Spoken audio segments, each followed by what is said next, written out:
What's going on, everybody? This is Randall Barnes, the founder of HBCU Pulse and the host of HBCU Pulse Radio, in the building for another special video on today where we are talking about College Hill Celebrity Edition Season 2, Episode 3. Now, I'm not even going to hold y'all. I'm a little bit late on this recap because the episodes 1 and 2 recaps took me out, I swear, on everything. Then I've been trying to catch up with the playoffs. I've been in a couple Twitter spaces. Man, it's been a lot going on, but listen, we're back and we're talking about College Hill again. Hopefully you all enjoyed my first 2 episode recaps. I'm gonna try to make this one a little bit quicker so we can go in and get into the nitty gritty of the episode. So we start the episode with a montage of the celebrities getting ready. And we see that montage a lot of times this episode, as it seems as if they covered a lot of the days from the first week in this episode. Parker in her confessional lets us know what's going on. They're headed to their first field trip at the Equal Justice Initiative Legacy Museum. And I think that that is amazing that they're going there. And I want to say that it seems as if the College Hill producers are very intentional. Yeah, there's drama, but I continue to say this, there's purpose as well, and we love to see it. And at this point, Ray J still hadn't come back, and Amon still hadn't come back. So I'm guessing the cast members didn't know that Ray J was gone because they kept asking where he was, and it seems as if he just slipped out in the middle of the night and didn't tell anybody, and Quay calls it history repeating itself. And I just want to say that I find it funny that Ray J didn't let anybody know that he was leaving, when in season 1, he kept talking about being a good roommate. He was coming at Stacey saying, if you don't like the house rules, you're not down with the castmates, then get the F on. But meanwhile, you slipping out in the middle of the night, you disappearing like a ghost. And you didn't tell anybody what was going on when the cast members are all for you, especially Amber, who is trying to get you on track.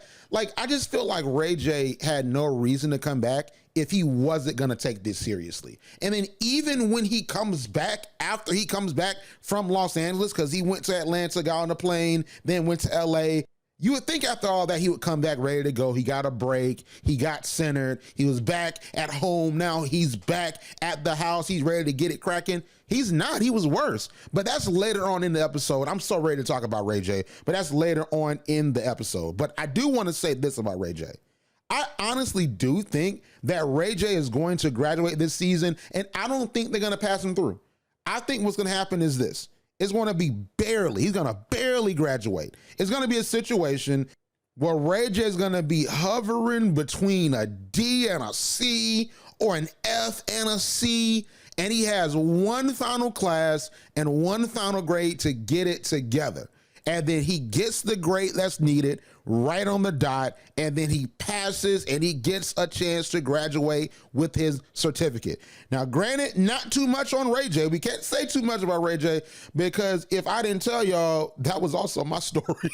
When I was in 10th grade, like, man, math was kicking my butt in 10th grade. I had a teacher that was not for the culture. Like, that teacher was not trying to help me out. She kept antagonizing me. And I honestly thought this was going to be the first class that I failed in my illustrious school career. But I literally got a 71 on the test, the final exam, and passed. All right. And then I failed a class in college.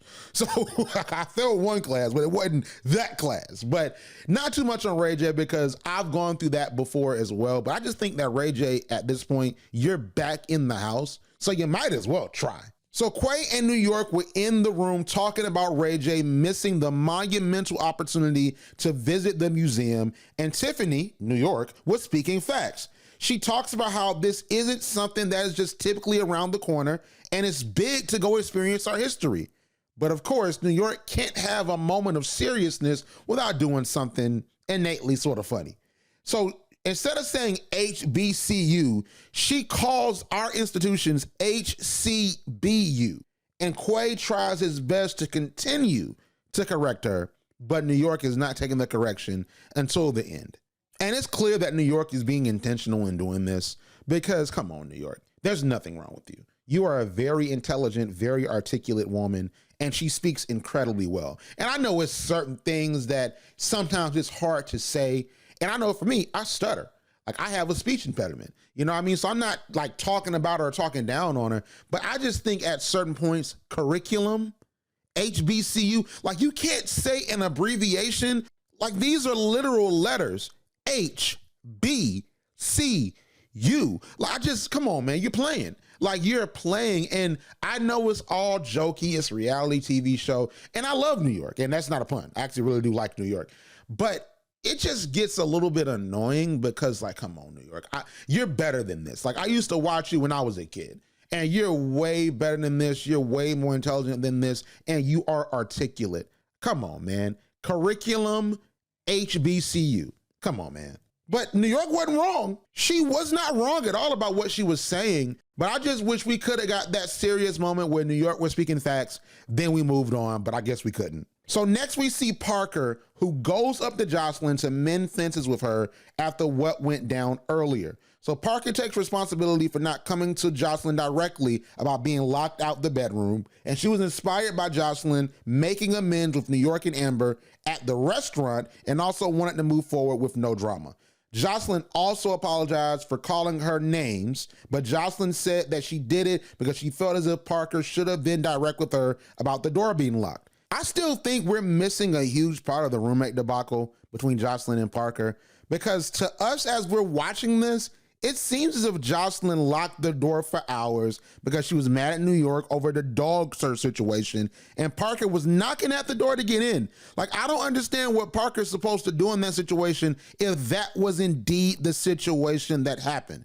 But this clearly had to be something that was perpetual and not a one-time thing that happened after New York and Jocelyn got into it. Like, I think that there's a point where Parker needed to get into the room and like Jocelyn locked the door, or Jocelyn had the key or something, and then Parker couldn't get in. And then things came to a head when Jocelyn just straight up locked Parker out the room to cool down after Jocelyn and New York got into it. And then things happened the way that they did. But I just don't understand how Jocelyn is like, well, I'm sorry, but at the same time, you could have just come to me. At what point in time, based on what we've seen, can Parker come to you and let you know that you've locked her out the room? Like, that's the part that's confusing me. But I gotta remember that these are like multiple scenes, and there are some scenes that aren't put in the show because they have to edit it to make sure it hits the time that it's supposed to hit, and also to get the storylines that they want.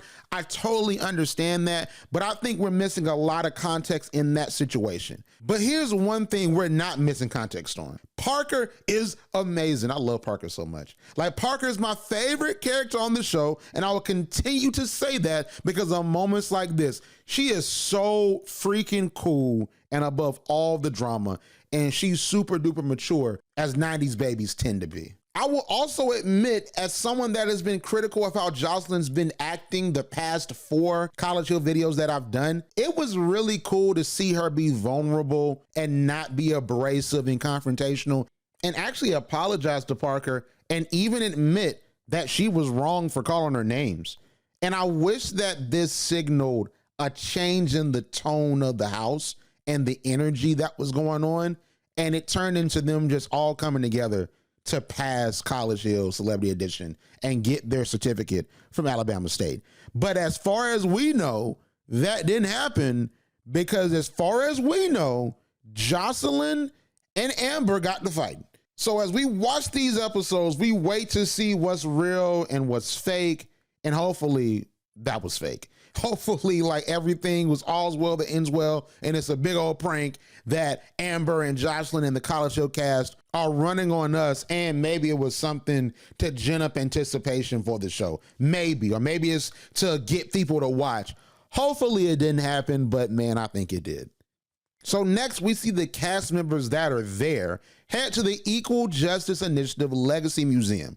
Now, before I talk about their trip to the museum, which was actually not on camera, I gotta give a big shout out to Ashley Jones, the founder of Tones of Melanin, which, if you all don't know, it's an HBCU-based apparel line. She was just on season 14 of Shark Tank, the season premiere that aired actually a few days ago as I'm recording this. and she got a deal for Tones of Melanin with Mark Cuban, and she brought that HBCU flavor to the Shark Tank. The reason why I'm shouting her out is that you all are going to see her apparel line, Tones of Melanin, throughout the season, because you have Parker in this scene. She has on the Hornet made jacket, and Amon later on in the episode, he has on the Hornet made jacket. Those are Tones of Melanin jackets. So I think it's so dope. Shout out to Ashley. Like, she is doing her thing, and really Tones of Melanin has been featured on 2 TV shows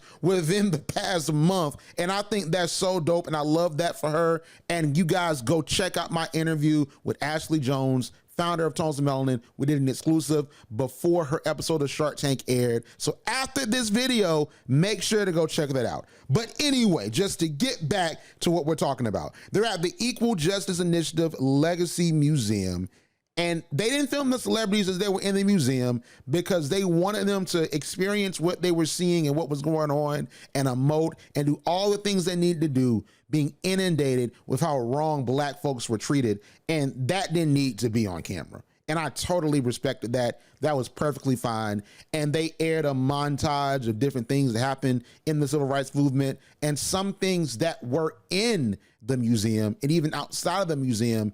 And they had the cast members that were there react to what they saw and what was going on. And going to a civil rights museum or anything dealing with the history of Black people is honestly a lot, because there's a beautiful history of Black people and what we've done and how we build out our culture. But there's a part of our history that is so hard to talk about: slavery, the mistreatment of Black folks, mass incarceration, like all of the things that the celebrities got an opportunity to learn about when they got into the civil rights course, but also going to the Legacy Museum. I had the opportunity back in 2017 to go to the Smithsonian National African American Museum. And I don't know if it's exactly like the Legacy Museum, because I've not gone to that museum and we didn't see it in the show. And I don't know if it was just talking about, you know, the traumatic things that Black folks have gone through. But the Smithsonian National African American Museum in Washington, D.C. has the greatness of Black culture. Like, my favorite exhibit, me being a radio guy, was the radio Black media exhibit, where you had like all of the Black OGs, the radio Hall of Famers that were Black. Even Wendy Williams and Tom Joyner were there for the modern generation at that time. You know, so I enjoyed that as someone that loves media and loves radio. Like, there's the sports component, football and basketball and inventors. Like, there were a lot of fun elements of the Smithsonian, but they have a slavery exhibit. And there were a lot of feelings that were bubbling up in me going to that slavery exhibit.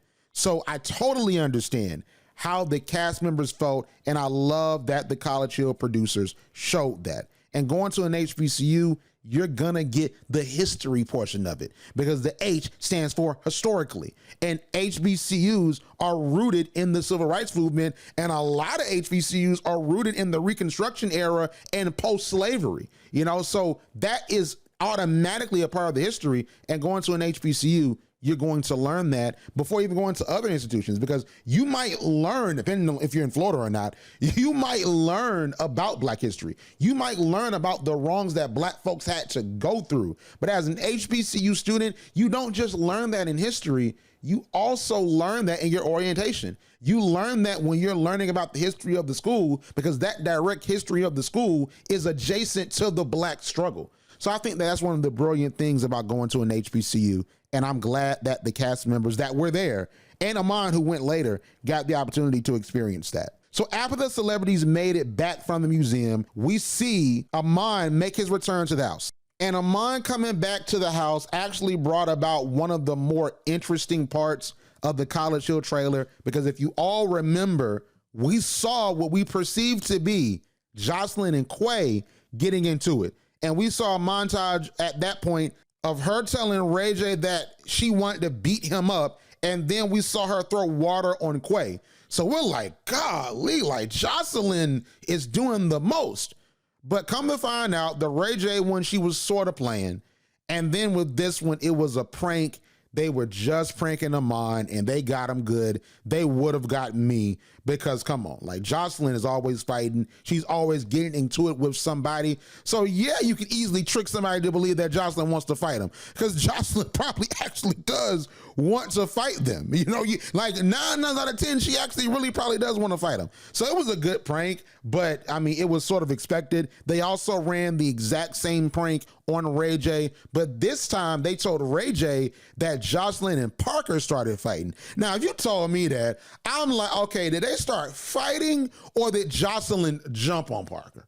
Like, if you tried to prank me, I would have asked that question and the whole prank would have been messed up. I probably would have messed things up. Jocelyn would have been mad at me, because let's tell the truth, Parker is not going to willingly just fight Jocelyn, like, unless she has to defend herself. I feel like Jocelyn, if she's going to fight Parker, is going to jump on her. You know what I'm saying? Because that's just who Jocelyn is. And Parker just seems like someone that's super cool. But it was all a prank. It was all a joke. And we're super happy to see that. And I told y'all that the trailer editors and the editors in general for College Hill know what they're doing. They're professionals at their job. They made us think that Jocelyn had all these confrontations, but in actuality, it was all a prank. It was all a joke. And we're glad it was, because Quay is super cool. So we're super glad to see that Jocelyn did not actually get to fighting with him. Now, it's funny because, like, yeah, Jocelyn, that's like, hey, like, why do I have this reputation for fighting? This is not who I am. That reputation is not fair. And I'm just in the mood to ask questions today. And I want to ask Jocelyn this question. So if fighting isn't your reputation, what did you expect after 11 years of you on TV fighting people and getting into it with people, both women and men, like straight up beating up Stevie J, getting into it with Mimi, getting into it with all these folks? Like, that is the reason why your reputation is what it is. And you're not necessarily changing it here, because you got into it with Parker and New York literally the first time you're here in the first 2 episodes. So that is your reputation. It's a reputation that's been steeped in 11 to 12 years of you being on reality TV and you being in the spotlight. So I honestly hope that Jocelyn is joking, because she can't be this oblivious to how she is. So after the pranks, the cast heads back inside to do their homework, which is to examine mass incarceration, racial terror, lynching, and segregation, and explain what they learned from visiting the museum. The next day comes up, and Amon does his own personal tour of the Equal Justice Initiative Legacy Museum, which I thought was really dope. And after he went to the museum, he met back up with them in class. And he was there on time for class. Amon is taking it seriously. So at that point, we see the cast heading to the civil rights class, and they present their assignments, and there's not too much to say.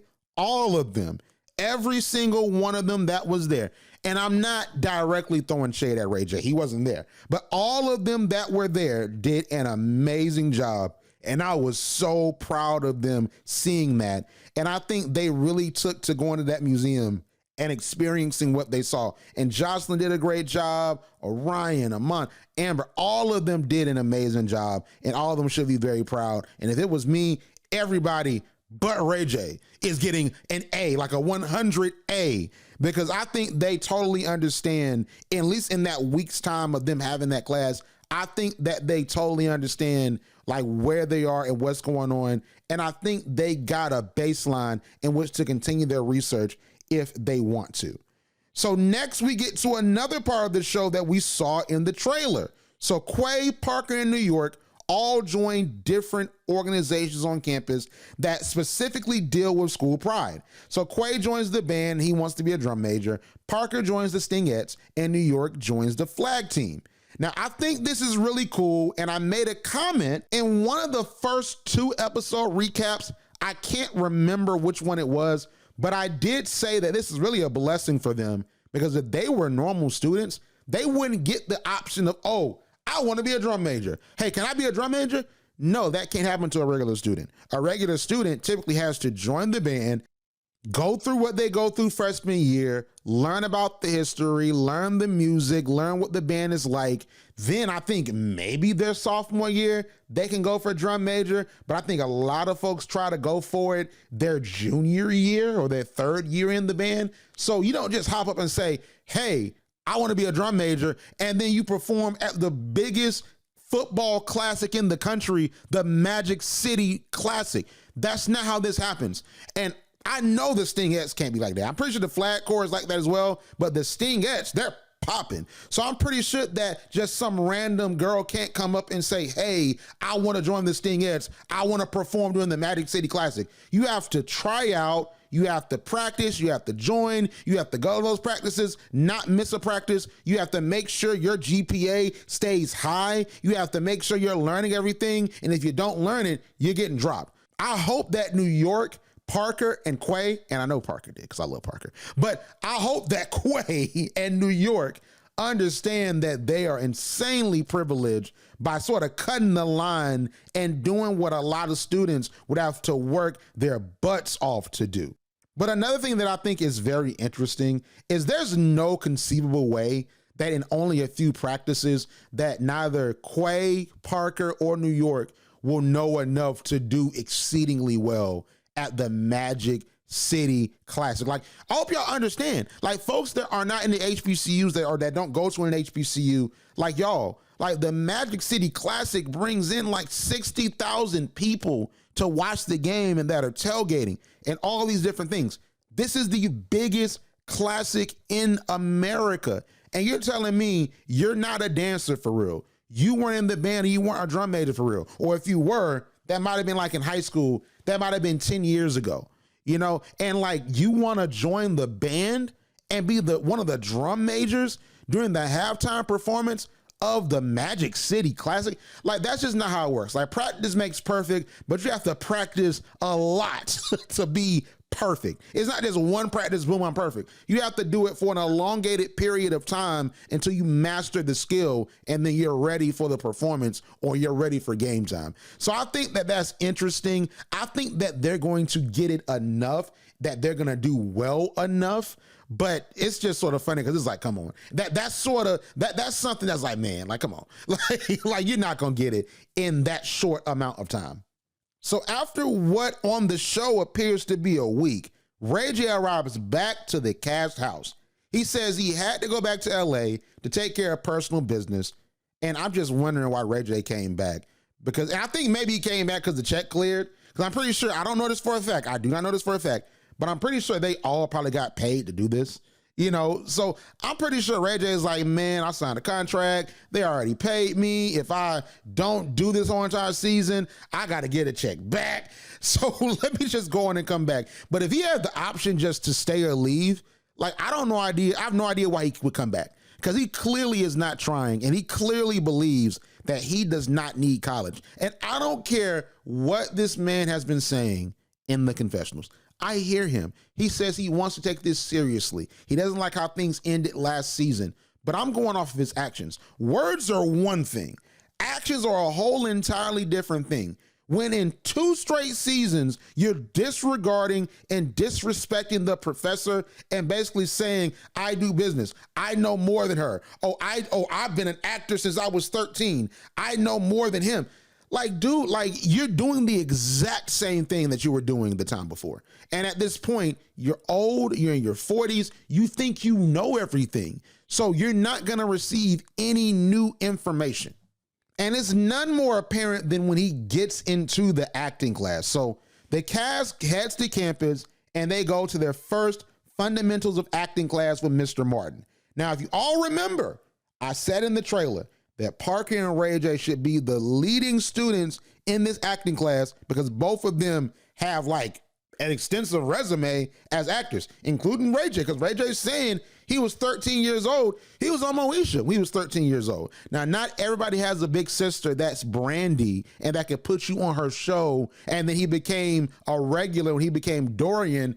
And let's be real, Dorian was Ray J. Like Dorian, I think, is a little bit different from Ray J, because I don't know if Ray J is that nefarious, because Dorian was sort of nefarious, you know, but like that was Ray J. Like Ray J was not necessarily acting any way that's not himself. Like he wasn't Denzel Washington playing Malcolm X, or he wasn't Chadwick Boseman playing T'Challa. Like this is someone that is acting the same way that he acts. He's not diametrically different from his character. So, but I still thought, because I give Ray J more credit for what he did as Dorian than anyone else. Because I think that Ray J did good as Dorian. Because I'm a Moesha super fan. I love Brandy. Like, I am a huge fan of Brandy. And to this day, I watch Moesha periodically over and over and over again. So I give Ray J more reverence for bringing that character to life of the once nephew, then he becomes the resentful son that feels as if Frank neglected him. I think Ray J did that rather well. You know what I mean? So I give him more reverence for that. I give Ray J more reverence for his acting career. But at this point, dude, if I'm giving you that reverence, act like it. Like, if this is a class that you're good in, do great in it. Like, I'm a writer. Like, I've published 2 books before I got to Fort Valley, and my second book came out when I was a freshman. So when I was in English, I wasn't like, oh, you can't teach me anything different. Like, I actually tried, because I know that, man, I can do good in my English class, my American literature class, because I know this stuff. I love reading. I'm a writer. So it's nothing to write a paper. 5 pages, that's nothing. I can write that in an hour. 10 pages, that's nothing. I can probably write that in an hour and then fact check it and make sure everything's all good, because I was just naturally gifted at writing. So if Ray J's naturally gifted at acting, do that. Pass the class, get an A. But this man's in there going to sleep, disrupting the class. His phone is ringing. He's mocking Mr. Martin. I'm like, dude, you're 40 freaking 1, and no one else is acting like that. And everybody is sitting back looking at him, including Jocelyn, including New York. They're sitting back looking at him like, dude, what is wrong with you? Because one thing I can say about New York is that she is not playing when it comes to class. She'll have a funny moment here and there, but she does not play when it comes to class. She is quiet. She is taking notes. She wants to pass. Same thing with Jocelyn. Same thing with Amber. Like, all of them are attentive, and they're trying to get their assignment. That drama stuff, they leave it at the door, they pick it up, but they're learning and they're listening. Ray J is the only one that isn't. And I just feel like, come on, man, this is your second season, your third HBCU, get it together. But let me move on from Ray J and talk about Amber, because Amber had a very powerful scene here in the class. So I knew that we were going to get a scene like this where Amber got vulnerable, and she definitely took it there. Amber got really vulnerable and said that she has been happy in years. She says the only time that she's ever happy is Halloween, because she got a chance to be someone other than herself, to get away from all the hurt and trauma she was dealing with in her childhood. And man, I had to pause, because that was powerful. And to me, that one scene says a lot about Amber and what she's displayed on the show thus far. And of course, after she says that, she gets emotional. And I think that it paints the picture of the Amber Rose experience. I think that what she said there is the reason why she shies away from Christianity and religion, because I don't think she sees a refuge in it. Like, I don't think praying, like, she's prayed and nothing's happened. I think that she's believed and nothing's happened. So because of those experiences and because of what she's been through, she's like, man, religion ain't doing nothing for me. Why am I believing in that? So I think that that's the reason why she feels the way that she feels.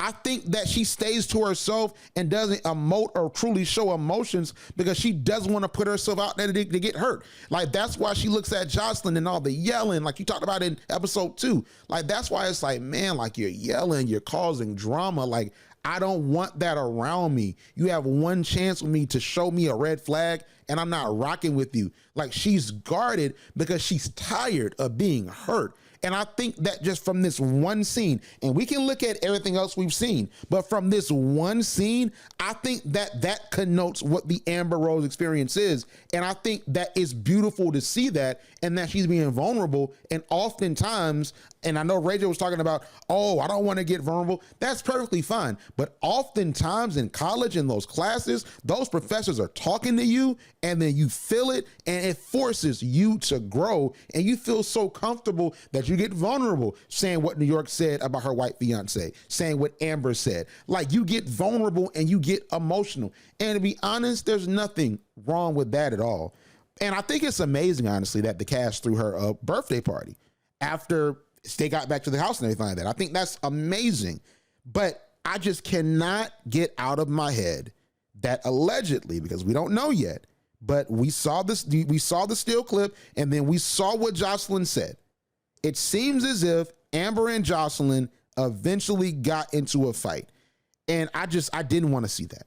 I really didn't, because I believe that Amber is getting a lot from this Alabama State experience. And if it ends prematurely because her and Jocelyn get to fighting over something frivolous, I'm not a reality TV show watcher, so I'm looking at it from my HBCU brain, and I'm like, man, like I hate that for her, because I think it could have been a lot of breakthroughs when it comes to growth. And maybe after the show, after she graduated, everything just would have been like, boom, it's over. We're not worried about it. You know what I'm saying? But if she actually did get into that fight and got sent home, I feel like, man, like there was so many more bites at the apple that Amber could have taken to grow. So let's fast forward to Amber's birthday party. So as we know, we found out that on one of the days that they were filming, it was Amber Rose's birthday. So that means that Amber Rose's birthday, it is October the 21st. So they were filming on October the 21st. And they had that moment where she said what she said about Halloween and everything. So now what we know, and if there's a fight, I keep talking about it, but if there's a fight, we know that October the 31st is Halloween. So it's 10 days, and we're going to see what happens, but it's 10 days until Halloween at this point. So they filmed the part that we're seeing here on October the 21st, 2022. So the cast, after what Amber said, they go to the store, they get together, and they throw Amber a spooky birthday party. Jocelyn's husband comes. Jocelyn writes Amber something really nice. I think that's very foreshadowing, but I'm gonna move on. And, you know, they turn up. Like, they're having super fun, and they just having fun. They're timing up, having a good time. It's great to see, but it's still very much so a school night. So Amber has enough sense to say, hey, we're turning up, but we got to go to class tomorrow. Like, we got to go to class. And all of them pretty much stayed up late. All of them were celebrating. But Amber, Orion, Quay, and Parker made sure to get up so they can handle what they needed to handle, which was getting their education. And Amon. Amon also got up as well. So those were the 5 that went to class that day. New York, Ray J, and Jocelyn did not. They decided to stay. Now, Jocelyn in New York, they haven't missed a class yet, so they missed a day. It happens. I've missed days before. You miss days in college sometimes. So that was perfectly fine. And normally you get like 2 to 3 unexcused absences depending on the professor, where it's like, hey, you're absent, we're gonna put it down, but we're not gonna drop you from the class on the first absence. Now you can go and say, hey, this is what happened, but like, they're not gonna get super mad after you during homecoming, you don't come to class. And typically a lot of, you know, professors, you know, they'll let you out for homecoming. But if it's just like another regular thing, you don't just feel like coming, mental health, you want to take a mental health day for yourself, that's all good, that's all cool.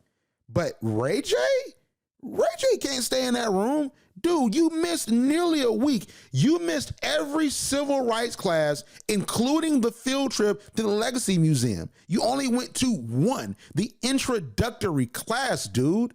And you're missing a whole other week of classes. You missed like another class, like with the acting class and all the different stuff. So Amber was trying her best to get Ray J up. Like, Ray J, come on, man. We gotta go to class, XYZ. And Ray J just wouldn't get up. And Amber just dropped the ball. She said, you know what? I'm done coddling Ray J. If Ray J wants to fail, that's on him. And Ray J, dude, if Amber is done with Ray J, you really about to fail. Because now there's nobody except you that's going to get you up, and you a grown man. You're 41 years old. I'm going to keep saying that. You are a grown man. You're not 15. You're 41 years old. You're a father. You're a husband. You're a great entrepreneur, and you're acting like this. Amber, who's actually younger than him, has to make sure you're good and get you right. I just feel like, come on, Ray J, that's sort of embarrassing. But anyway, Quay, Orion, Amber, Amon, and Parker head to campus for French class, orientation, and acting class. Now, it's worth noting that I took a French class when I was at Fort Valley State University, and it's not as easy as the show is making it seem. And I sort of thought about this. What if the celebrities one season, like they just, you know, pay them and they can leave when they want to if something needs to happen, but what if the celebrities take like a full semester? And maybe I'm asking for them to bring actual college students back, but I know there's a larger process for that to happen, and that might not happen until maybe 2025, 2026. I think we're going to eventually get the regular College Hill back, but the presidents have to be on board with it. Like the stakeholders, the board of trustees, the alumni, they have to know that this is more so a docuseries and not like a wild show of the students fighting, acting crazy, and desecrating the image of the institution. But I think one school is going to say, you know what? Come to the campus, get some of our student leaders, and let's do this show. I think that eventually that's going to happen. But if that doesn't happen anytime soon, I would love to see celebrities do a whole entire semester. I know a year might be too much, but not just 4 weeks, a whole entire semester. Because a whole semester of French class, I know in theory, a shortened French class should be harder, but a whole entire semester where you have to take periodic tests, you have to take oral exams where you're actually saying the words to the professor and they grade you on that, then the midterm, then the final exam, then the test in between the midterm and the final exam, and even projects and different things like that, songs you got to learn. Man, it ain't easy. And my professor actually was cool. He was a cool dude, but it is not easy at all. So I don't want people to watch that, they haven't been to college, and think, oh, French is nothing. French, Spanish, all these different foreign language classes, man, they tough. Like, it's even tougher than high school as well. Getting that high school knowledge will work for you, but it's tougher than high school 1,000%. But in the orientation class, the students that were there did the alma mater assignment, and they actually did, once again, a really good job. But of course, we have to go over the fact that Amber is an atheist and she did not want to sing the alma mater because it talked about God in the last 5 to 6 stanzas. So Dr. Petty gave her a different assignment where Amber was supposed to learn about the history of the Marian Nine and present it to the class. And Amber didn't. Like, Amber did not do the assignment. Now, all of that, like, you could have just learned the part of the alma mater that was not about God and did not allude to religion. And you have a whole separate assignment that should be rather easy because a simple Google search, even a ChatGPT search, will give you the prerequisite knowledge to know who the Marian Nine are. And you did all that stuff when it came to not wanting to know the alma mater because God's in it, just to not do the Marian Nine assignment. But you know what? Dr. Petty is super cool. Amber came to class, so she gave Amber an extension and hope that Amber does what she needs to do, and she runs down the beautiful history of Alabama State University and lets folks know what's up with the Marian Nine. So Dr. Petty, of course, was very disappointed that Ray J, New York, and Jocelyn didn't come to class, and she actually made note of that. And even Mr. Martin told them to tell Ray J to stop ducking him. Like, I'm like, you want to fight Ray J, Mr. Martin? Y'all want to just square up, you know, at like maybe at the house? You drive to the house and y'all fight? Because that was very aggressive, Mr. Martin. Jesus. But anyway, like, Dr. Petty was very upset, and that leads to the final part of the episode where the cast that did go to class get back to the house, and they told Tiffany and Jocelyn that they covered for them and told the professors that they were sick. So Tiffany was just talking about how great Dr. Petty is, and she hoped Dr. Petty understands. But as we all saw in hindsight, as we're seeing it from the standpoint of a television viewer, Dr. Petty was not cool with it at all, and she did not understand, because we see a camera shot that was very brilliantly shot, because it made it seem like Dr. Petty walked from Alabama State's campus all the way to the cast house that has to be like 20 minutes away. Like, Dr. Petty did not walk from the campus, but it made it seem like Dr. Petty was so upset they didn't come to class. Well, let me put on some tennis shoes and I'm gonna walk up there. That's what they made it seem like. It was so funny. And then Dr. Petty walked up there and she rung that doorbell, and you had the cast like, who's that? And then Amber's getting up to open the door, and we see in the episode preview that Amber does open the door. It's Dr. Petty, and Dr. Petty is there to see Ray J, Jocelyn, and New York. And New York is running and hiding like she's 5 years old and she did something wrong, and mama coming home, and you want to hide because you think if you hide, you're not going to get whooped. You think if you hide, you're not going to get your PlayStation taken. You think if you hide, you're not going to get your iPhone taken. But they eventually find you and you do get in trouble. Like, I'm like New York, like she's going to find you and eventually she's going to see you. So it was sort of funny, but I was like, New York, you old too. You know what I'm saying? So come on now. But then that's the cliffhanger. The cliffhanger is, what does Dr. Petty tell them? Because we saw that Dr. Petty arrived at the house, but we don't know exactly what she said outside of what we saw in the trailer, as well as what we saw in the preview. So I'm pretty sure that Dr. Petty is not going to do anything too drastic. She's just going to remind them that they have a strict attendance policy and they can't miss any of these classes. And we're going to see Ray J get told, brother, get it together or else you're going to be dismissed from this university. But overall, really cool episode. A lot to talk about, as you can see. And I'm fired up about Ray J just making a mockery of this whole thing. Hopefully after Dr. Petty talks to him, Ray J gets it together.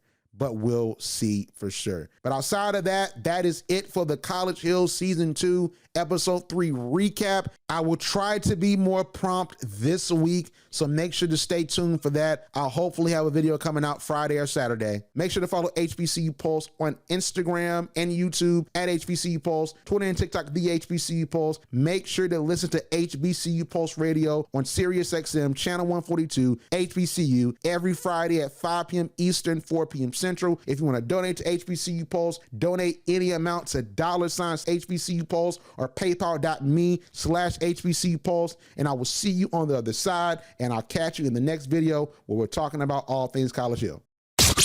Like what you hear? Yeah. Subscribe to HBCU Pulse Radio on Apple Podcasts, Spotify, or wherever you get your podcasts. Also, head to HBCUPulse.com to stay up to date on what's going on in the HBCU community. Thank you for listening to HBCU Pulse Radio.